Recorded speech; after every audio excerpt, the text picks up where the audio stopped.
Welcome to Middle East Briefing. The content of the briefing includes: Israel claims war in southern Gaza winding down. U.S. seizes Iranian-made missile parts en route to Houthi rebels.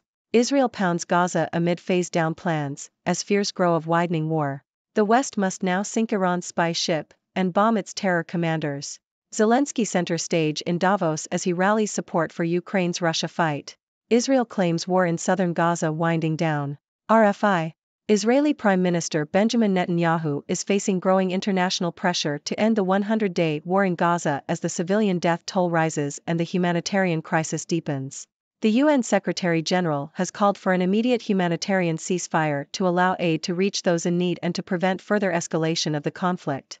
The Israeli Defense Force has shifted its focus from the north of Gaza to the southern cities of Khan Yunis and Rafah, with Defense Minister Yoav Gallant announcing that intense operations there will soon be winding down. The UN estimates that the war has displaced around 85% of Gaza's population, with many living in overcrowded shelters and struggling to access basic necessities. U.S. seizes Iranian-made missile parts en route to Houthi rebels. South China Morning Post. The U.S. Navy SEALs have seized Iranian-made missile parts and other weaponry from a ship bound for Yemen's Houthi rebels in a raid. The operation, which took place last week, saw 2 commandos go missing. This is the first seizure of lethal, Iranian-supplied advanced conventional weapons to the Houthis since the beginning of Houthi attacks against merchant ships in November 2023, according to a CENTCOM. The raid marks the latest seizure by the U.S. Navy and its allies of weapon shipments bound for the rebels, who have launched a series of attacks threatening global trade in the Red Sea and Gulf of Aden. Israel pounds Gaza amid phase-down plans, as fears grow of widening war. South China Morning Post. Israeli airstrikes continued in southern Gaza, killing dozens of people, despite an announcement by Israeli Prime Minister Benjamin Netanyahu that the intense phase of the war was winding down. Israel is under growing international pressure to end its offensive in Gaza, following Hamas's unprecedented attack on Israel on October 7. Concerns are mounting that the war could widen, with Iran and its proxies launching attacks in solidarity with Hamas. Violence involving Iran-backed Hamas allies has escalated since the war began. The West must now sink Iran's spy ship and bomb its terror commanders. The Telegraph opinion. The recent escalation of events in the Middle East, including attacks on Israel by Hamas, is part of Iran's strategy to destroy Israel, writes Robert Clark in The Spectator. Clark argues that Western policymakers must recognize that appeasing Iran undermines national security and calls for targeted strikes on Iranian military command and control centers to deter further aggression. He suggests that the US and UK should be prepared to strike IRGC targets in the region and inside Iran if necessary to protect their national interests. Zelensky center stage in Davos as he rallies support for Ukraine's Russia fight. South China Morning Post. Ukrainian President Volodymyr Zelensky met corporate executives and world leaders in Davos to discuss investment in Ukraine and support for its economy. Zelensky aims to keep Ukraine's conflict with Russia on the minds of political leaders as concerns grow over a wider conflict in the Middle East. European Commission President Ursula von der Leyen said Ukraine's allies must guarantee stable backing for Kyiv, while U.S. Secretary of State Antony Blinken promised sustained U.S. support. Zelensky stressed the need for air superiority over Russia and called for greater defense cooperation and co-production to decrease reliance on foreign military and financial aid. What Yemen's Houthis gain through their Red Sea strikes. Washington Post. Analysts suggest that the recent attacks by the U.S. on Houthi targets in Yemen may instead strengthen the group and increase support for them.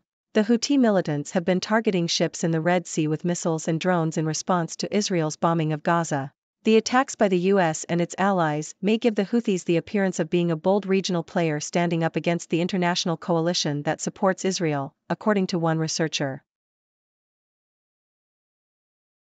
Iran says its missiles struck Israeli spy site in Iraq's Kurdistan region. Washington Post. The Islamic Revolutionary Guard Corps said it used ballistic missiles to destroy an Israeli spy site in Iraq's semi-autonomous Kurdistan region, according to state media, amid escalating tensions in the Middle East. The Revolutionary Guard Corps said through its media arm early Tuesday local time that the espionage headquarters of Israel's Mossad intelligence agency had been used to plan terrorist acts against Iran, claims Kurdish officials denied. Greek ship hit by missile in Red Sea, reports. BBC. A Greek-owned vessel flying the Malta flag has been hit by a missile in the Red Sea off the coast of Yemen. The incident is believed to be the third involving the bulk carrier in the past 24 hours. Meanwhile, the U.S. military has announced that it seized Iranian-supplied weapons meant for the Houthis during an operation last week. The US and UK have carried out airstrikes against Houthi targets in Yemen as a result of attacks on shipping in the Red Sea. The Houthis have vowed to retaliate and have targeted several vessels since November. The Red Sea is now considered unsafe for shipping, with many lines diverting around the Cape of Good Hope to reach Europe. Israel unearths more of a subterranean fortress under Gaza. New York Times. Israeli officials and soldiers have been astonished at the scope, depth and quality of the tunnels built by Hamas, with the Israeli military now believing there may be far more tunnels under Gaza than was previously thought. The Israeli military has estimated the tunnel network is between 350 and 450 miles long, with close to 5,700 shafts leading down to the tunnels. The Israeli military is increasingly focused on destroying the tunnels, which it considers a subterranean nightmare and the core of Hamas's ability to survive. It is now estimated that it could take years to disable the tunnel system. Ladies and gentlemen, I am Dr. Six, your resident observer from the 6 Degrees world, here to bring you the latest news from around the globe. Today, we have a mix of international tensions, conflicts, and regional power struggles. Let's dive in. First up, we have the ongoing war in Gaza. Israeli Prime Minister Benjamin Netanyahu is facing pressure to end the conflict as the civilian death toll rises and the humanitarian crisis worsens.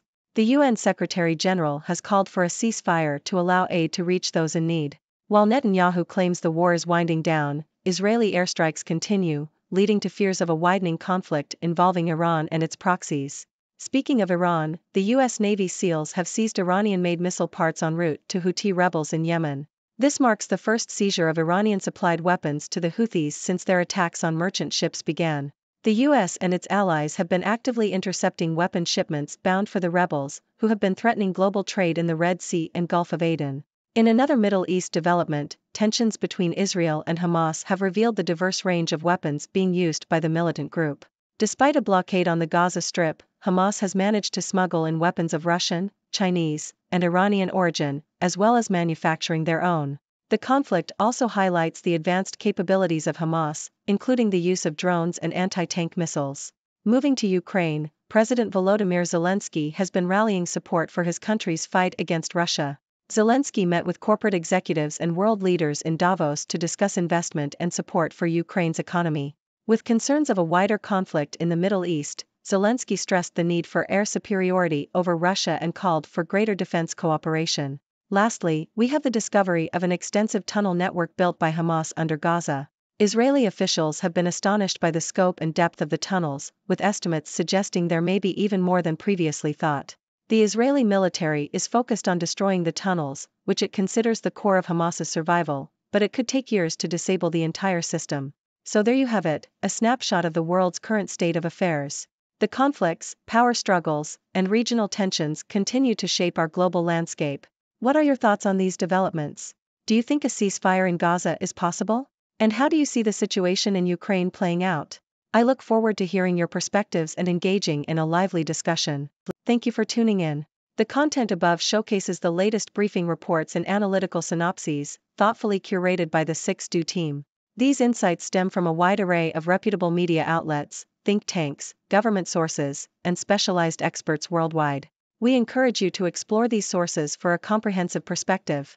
Keep in mind that while the content may not always align with the official standpoint of 6Do Brief, it's not meant to be taken as absolute directives for decision-making. Comprising seasoned media professionals, learned scholars, and accomplished scientists, the 6Do team embodies a trailblazing, fully independent media entity. To customize 6Do Brief to meet your professional needs, you have the option to subscribe to a diverse array of briefings on our website, 6dobrief.com. Regardless of your location, you can conveniently receive 6Do Brief via email.